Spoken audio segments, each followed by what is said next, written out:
Assalamualaikum warahmatullahi wabarakatuh. Alhamdulillah, puji dan syukur senantiasa kita panjatkan kepada Allah Subhanahu wa Ta'ala. Begitu juga salawat dan salam senantiasa kita curah dan limpahkan kepada baginda Nabi besar Muhammad sallallahu alaihi wasallam. Kita berterima kasih kepada Allah Subhanahu wa Ta'ala telah dijumpakan dalam kondisi yang baik. Kita diberikan kebaikan-kebaikan dalam hidup ini, dan tentu saja kebaikan-kebaikan yang paling besar yang Allah berikan kepada kita adalah nikmat keimanan. Nikmat Islam, nikmat bahwa kita meyakini dan mengimani Allah Subhanahu wa Ta'ala, mengimani Rasulnya, mengimani kitabnya, mengimani hari kiamat, mengimani malaikat-malaikatnya, dan mengimani takdir-takdir yang telah Allah tetapkan bagi hamba-hambanya. Teman-teman sekalian, saya sedikit ingin menjelaskan tentang perkara Al-Quran adalah kalamullah. Ketika saya membuat status pagi ini, kemudian banyak sekali masukan-masukan yang datang kepada saya. Alhamdulillah, terima kasih atas kepedulian teman-teman sekalian. Karena itulah saya coba untuk sedikit mendalamkan kembali makna Al-Quran adalah kalamullah. Jadi begini teman-teman sekalian, ketika kita meyakini bahwa Allah itu adalah sebuah zat yang menguasai segala-galanya, Allah zat yang memiliki segala-galanya, maka Allah Subhanahu wa Ta'ala menciptakan manusia untuk beribadah kepada Allah Subhanahu wa Ta'ala.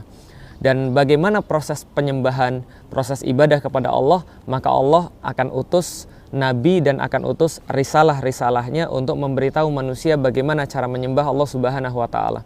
Dan penyembahan ini ternyata tidak hanya berurusan dengan masalah-masalah ritual hanya kepada Allah atau hablum minallah, tapi juga bagaimana hablum minan nas, atau bagaimana cara kita berinteraksi dengan manusia.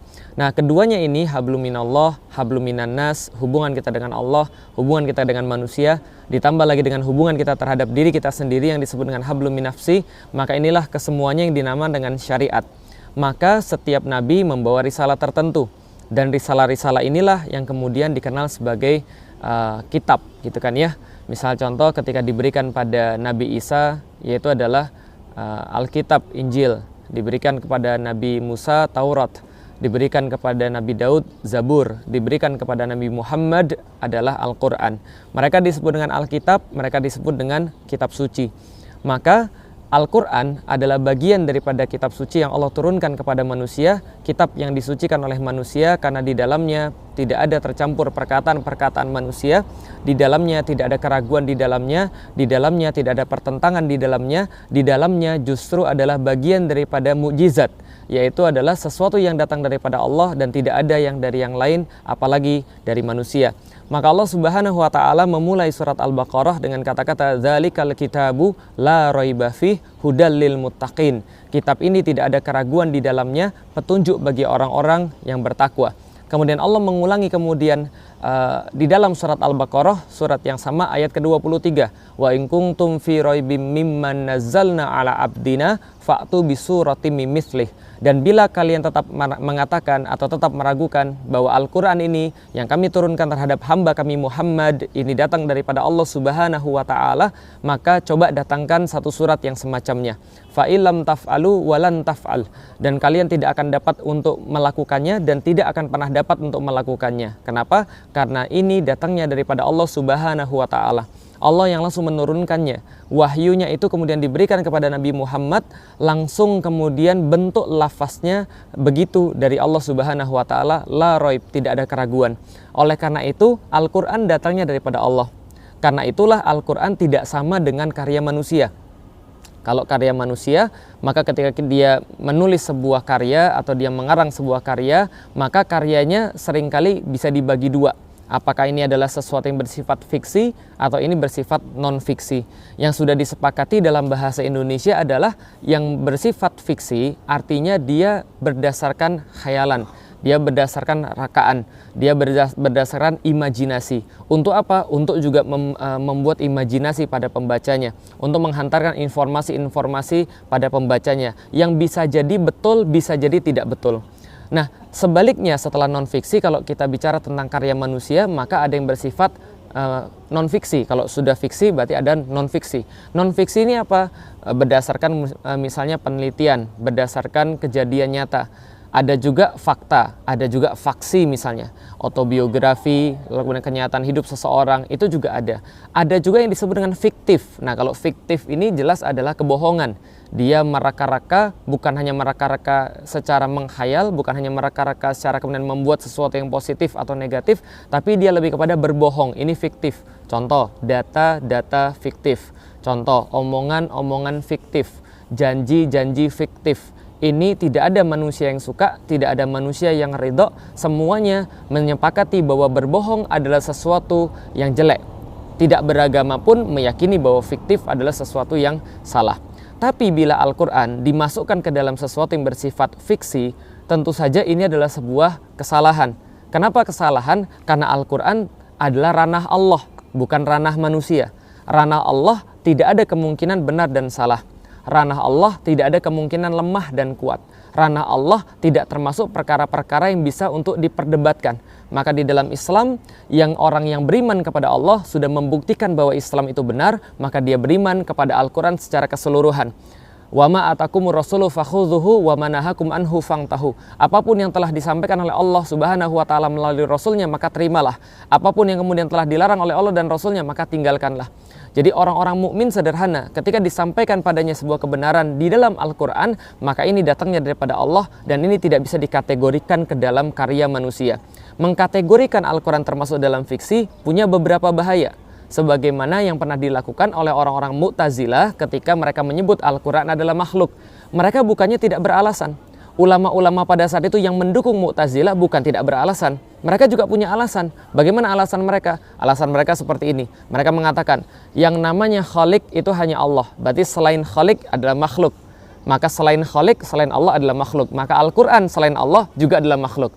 Ini berbahaya. Kenapa? Ketika Mu'tazilah meyakini bahwa Al-Quran adalah makhluk, Al-Quran adalah makhluk Allah, berarti setiap makhluk punya keterbatasan, punya kelemahan, dan akan berakhir. Dia bisa salah, dia bisa benar. Seperti kita makhluk. Dia bisa lemah, dia bisa semangat. Dia bisa kemudian saat ini kemudian mendukung yang satu, dia bisa saat ini mendukung yang lain. Dia senantiasa berubah-ubah. Padahal Al-Quran tidak ada kemudian kesalahan di dalamnya, tidak ada kemudian keraguan di dalamnya. Ini yang harus difahami. Berbahaya ketika kita mengartikan Al-Quran adalah fiksi, berarti Al-Quran sudah turun derajatnya sama seperti novel. Novel fiksi, tulisan fiksi, narasi fiksi. Kita tidak mengatakan bahwa seluruh yang fiksi itu negatif atau seluruh yang fiksi itu jelek. Tapi kita menurunkan derajat Al-Quran daripada ranah Allah menuju ranah manusia. Ini yang dilakukan ketika Mu'tazilah mengatakan Al-Quran adalah makhluk. Dia menurunkan derajat Al-Quran menjadi kemudian makhluk. Yaitu adalah kemudian yang lemah, yang terbatas, yang seperti ranah manusia. Karena manusia adalah makhluk. Tapi Al-Quran tidak seperti itu. Maka ulama-ulama ahlu sunnah wal jamaah semua bersepakat bahwa Al-Quran adalah kalamullah.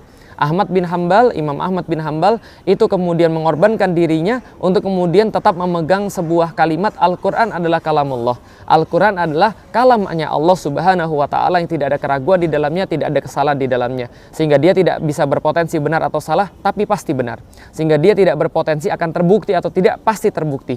Sehingga kita tidak katakan Al-Quran adalah fiksi, tapi Al-Quran adalah kalamullah yang diyakini. Bukan membentuk imajinasi belaka, tapi kita meyakini dia. Walaupun kemudian imajinasinya tergantung kita masing-masing, tidak menjadi masalah.